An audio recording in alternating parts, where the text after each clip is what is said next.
Hello everyone, welcome back to class once again. And today, as usual, we are going to continue our normal business of explanations of concept of chemistry. But today, what we are going to do is going to be different from our previous topics, which were valency and atomicity. But today, we are moving forward from valency and atomicity to balance of redox reactions. What is a redox reaction? Redox reactions involve the use of ions. What we have in redox reactions are ions. And every redox reaction can be split up into two half equations. So it means that in any redox reaction, we can have two different half equations. For example, we have the reaction between zinc in solid state plus copper 2 ions, which form zinc 2 plus and copper in solid state. We can split this equation into two half reactions as follows. We can have it as zinc in solid state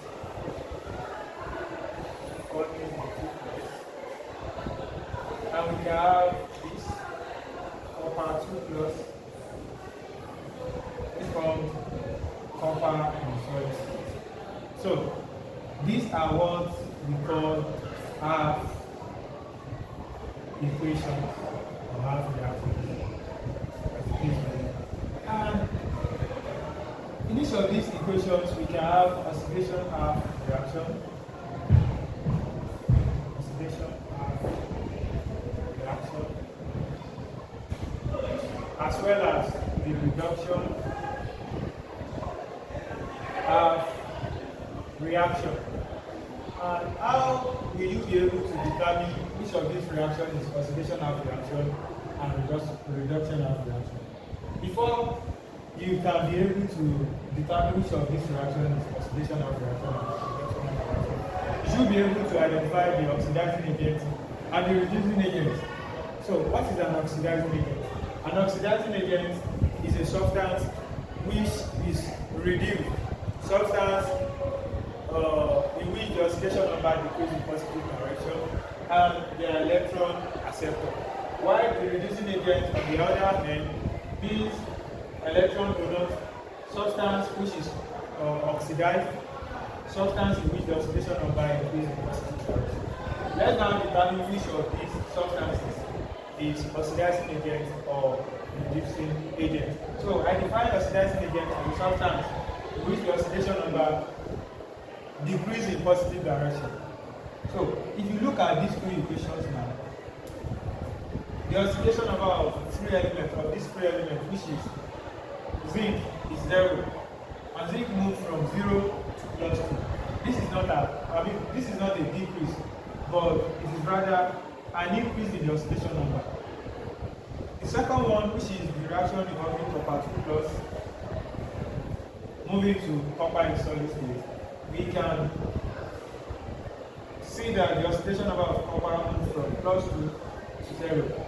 This means that the oxidation number of this substance decreases in positive direction from plus 2 to 0, while from 0 to plus 2 is an increase. So this is oxidation reaction. And the reaction involving copper 2 plus moving from 2 plus to 0 is the reduction reaction. So once you have been able to identify the oxidizing agent and the reducing agent, as well as the oxidation half reaction and reduction half reaction, then you can now proceed to balance your redox equation. So before we go now, let's determine which of these substances is oxidizing agent and which one is the reducing agent. We define reducing agent as substance in which the oxidation number increase in positive direction. We can see that the oxidation number of this thing increased from 0 to plus 2. This is our reducing agent, while copper 2 plus is the oxidizing agent. Thank you.